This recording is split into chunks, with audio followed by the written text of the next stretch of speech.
Welcome to my CBSE English teacher. Today let's learn the lesson The Making of a Scientist by Robert Peterson from class 10 English. If you're watching my video for the first time, consider subscribing. You can listen to the videos of classes 10, 11 and 12 English. And don't forget to press the bell icon so that you get notified whenever I upload a video. Let's move on to the video now.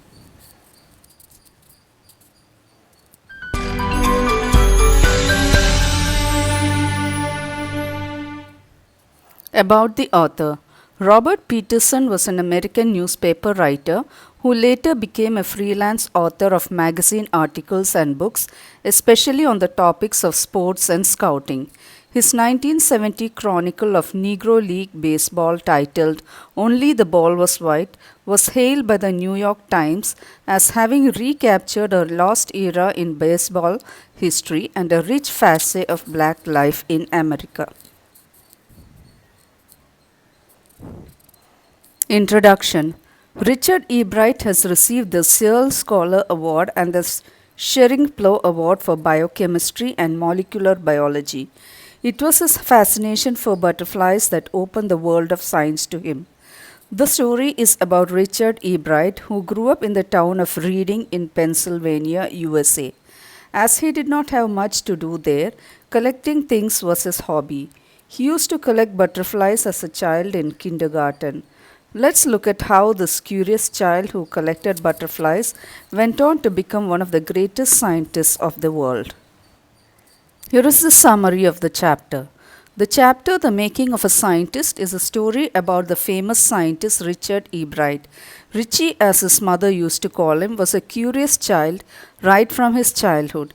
He started collecting butterflies in his childhood, and when he was 2 years old, he had already collected all the 25 species found near his hometown. He thought it to be an end of butterfly collection until one day his mother bought him a book named The Travels of Monarch X. This was a turning point in his life and he got much more interested in dealing with science. He started with tagging butterflies, which was a task given at the end of the book that his mother bought for him.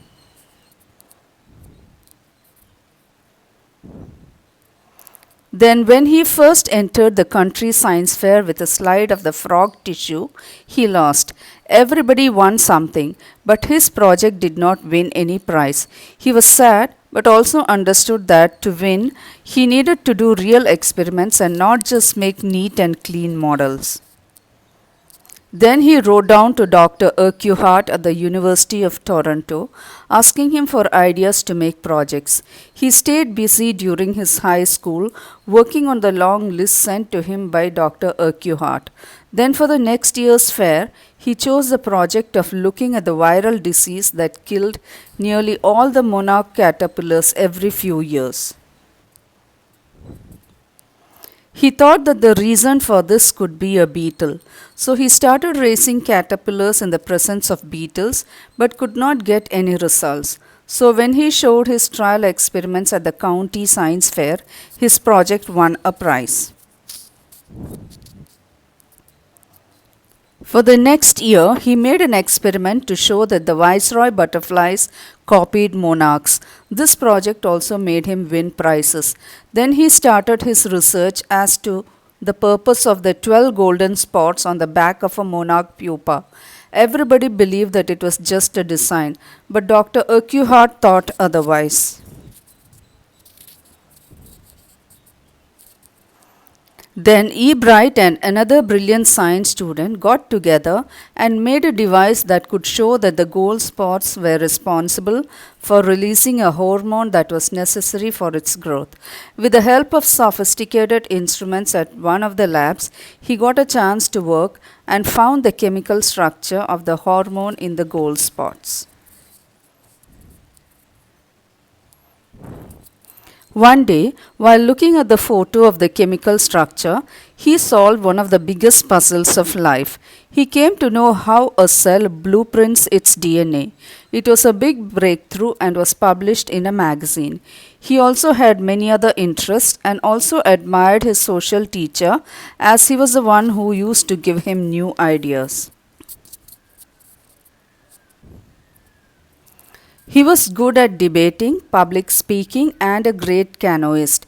He never used to win for the sake of winning or for prizes, but because he wanted to be the best at whatever he used to do. It is shown in this chapter that with the right amount of curiosity, a bright mind, and the will to win for the right reasons are the qualities needed to be a scientist. His mother also played a big role in making him what he was, as it was she who supported him throughout his journey and brought him the book The Travels of Monarch X, which aroused his curiosity in the field of science. Questions and answers. Question number 1. How did a book become a turning point in Richard E. Bright's life? Answer. After Richard had collected all the 25 species of butterflies that were found in his surroundings, he thought that it would be an end to butterfly collection when his mom bought him a book named Travels of Monarch X, which told him about how butterflies migrated to Central America. This book aroused an interest in him for exploring more of what was to come and started studying more about the monarch butterflies. Question number 2. How did his mother help him? Answer. His mother played a turning role in his life of the scientist as she used to buy him telescopes, microscopes, cameras, mounting equipment, and used to try to help him by getting him things to learn in the evening when he used to be free. She also used to take him out on field trips, and the book Travels of Monarch X was also brought by her. So we can say that the mother played a very important role in the making of what he was. Question number 3. What lesson does E. Bright learn when he does not win anything at the science fair? Answer.